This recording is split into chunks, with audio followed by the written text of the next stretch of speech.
Welcome बेटा। बेटा आज हम अपनी कक्षा 7 की हिंदी की पाठ्य पुस्तक सुगंधा का पाठ 4 के बारे में जानेंगे। पाठ 4 है हमारा बूढ़ा कुत्ता। इसके रचयिता हैं रामवृक्ष बेनीपुरी। रामवृक्ष बेनीपुरी के बारे में थोड़ा सा जान लेते हैं। रामवृक्ष बेनीपुरी का जन्म 23 दिसंबर 1900 ईस्वी में बेनीपुर बिहार में हुआ था। इन्होंने गद्य की सभी विधाओं में अपनी कलम चलाई तथा युवक जैसे समाचार पत्र का संपादन किया। इनके सम्मान में 1999 ईस्वी में भारत सरकार ने डाक टिकट जारी किया। बहुमुखी प्रतिभा के धनी श्री बेनीपुरी जी का निधन 9 सितंबर 1968 ईस्वी में हो गया। इनकी प्रमुख रचनाएं हैं शकुंतला, पतितों के देश में, चिंता के फूल, राम राज्य। इन्होंने अनेक नाटकों की रचना की जिनमें सीता की माँ, अमर ज्योति, राम राज्य, नया समाज और विजेता प्रमुख हैं। बूढ़ा कुत्ता कहानी में इन्होंने एक ऐसे कुत्ते की कहानी के बारे में बताया है जो कि उसी के पास रहा और उसी की चौखट पर बूढ़ा होके दम तोड़ देता है। इस कहानी के माध्यम से ये भी बताया गया है कि कुत्ता ही एक इकलौता ऐसा जानवर है जो समय पड़ने पर अपने मालिक के लिए अपनी जान भी दे सकता है। यह मनुष्य द्वारा पालतू बनाए जाने वाला सबसे पहला जानवर है। कहते हैं कि सबसे पहले मनुष्य ने कुत्ते को ही पालतू बनाया था। यह वफादार, सच्चा दोस्त और सेवक होता है। इनका स्वभाव जो है वो बहुत ही मददगार होता है। इसे मनुष्य का सबसे अच्छा मित्र माना जाता है। कुत्ते का जीवन काल छोटा होता है। ये मैक्सिमम 12 या 13 साल तक ही जी पाते हैं। जो मिलिट्री सेना में कुत्ते होते हैं उनको ट्रैक करने और बम का पता लगाने के लिए उन्हें प्रशिक्षित किया जाता है।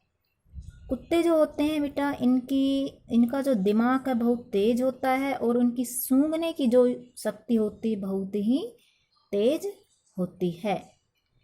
कुत्ते अपनी अटूट स्वामी भक्ति के कारण सर्वाधिक लोकप्रिय पालतू पशु माना जाता है। यही इस कहानी का भाव है। इसकी एक्सरसाइज जान लेते हैं हम।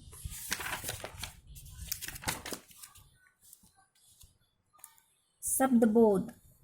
झाड़ू आए। झाड़ू आए का मतलब झाड़ू से मारना। To hit with broom. करुण, दया भरी, टेंडर। समूची, सारी, होल।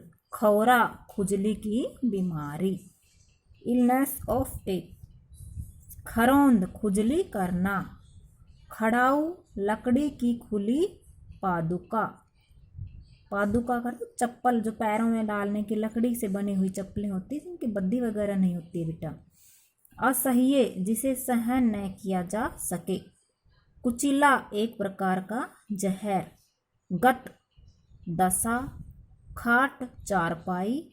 सुखद, सुख देने वाली। चैत्र एक हिंदी महीना। ये बेटा चैत, वैशाख, ज्येष्ठ, श्राद्ध, श्रावण, भाद्रपद, आश्विन, कार्तिक, मार्गशीर्ष ये सारे हिंदी के महीने हैं और अंग्रेजी के महीने हैं जनवरी, फरवरी, मार्च। तो ये चैत हिंदी का महीना है। धूली दूषित, जो धूल लगने से भूरे रंग का हो गया हो। संकोचशील, लजाने वाला। पिलपला बहुत ही नरम, संतरी पहरेदार। ताकीद उर्दू भाषा का शब्द है, किसी काम को करने के लिए निर्देश देना। उद्विग्न होता है बेचैन, विधाता ईश्वर। इसकी एक्सरसाइज जान लेते हैं बेटा। दोपहर में सोते हुए लेखक की आंख कैसे खुल गई? नींद पूरी हो गई थी, कुत्ते भौंक रहे थे, कुत्ते के हाँफने की आवाज़ से, बच्चों का शोर सुनकर। तो कैसे खुली थी दोपहर में लेखक की आंख? कुत्ते के हाँफने की आवाज़ सुनकर। अच्छा भोजन और प्यार पाकर संकोचशील पिल्ले का रूप कैसा हो गया था?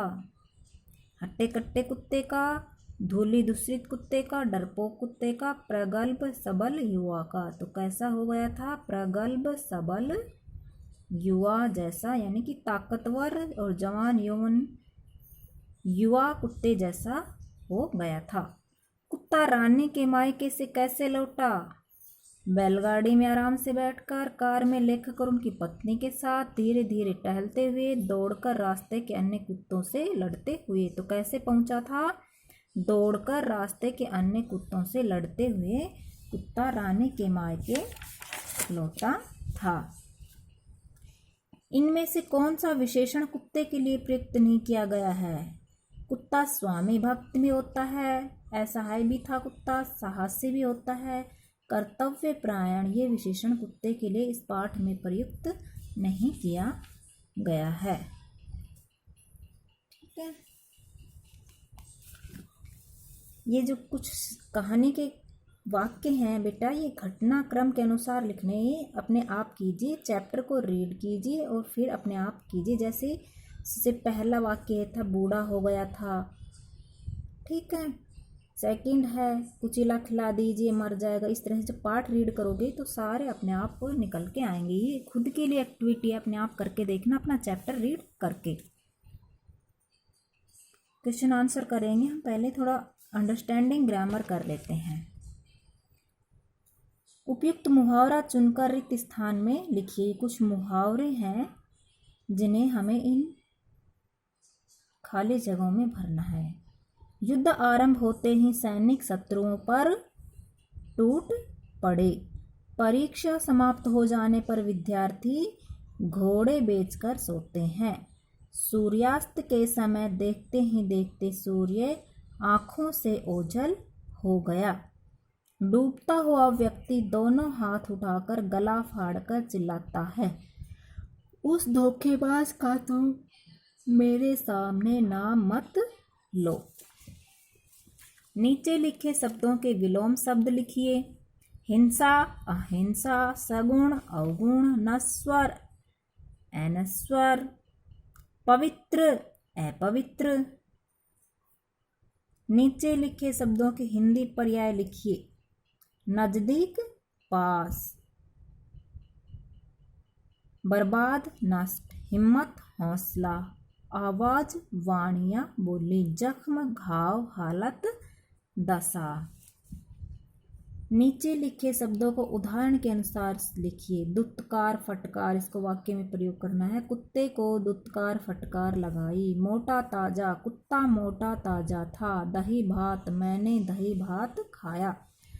आती जाती बारिश आती जाती रही। दिन रात, राधा और मेघा में दिन रात का फर्क है। करुण सजल, कुत्ता करुण सजल आंखों से देख रहा था।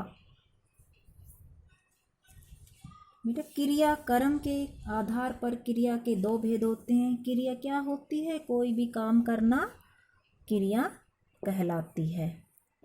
ठीक है,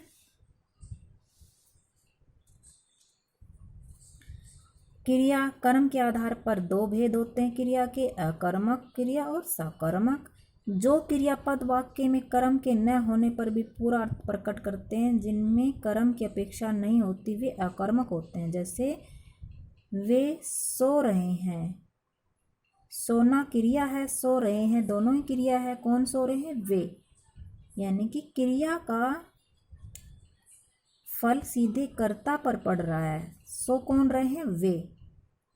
तो यहाँ कर्म नहीं है, इसलिए अकर्मक। लड़के दौड़ रहे हैं, दौड़ना और रहना ये क्रिया है। दौड़ और रहे हैं दोनों, दौड़ मुख्य क्रिया है और रहे हैं सहायक क्रिया है, दोनों क्रिया है।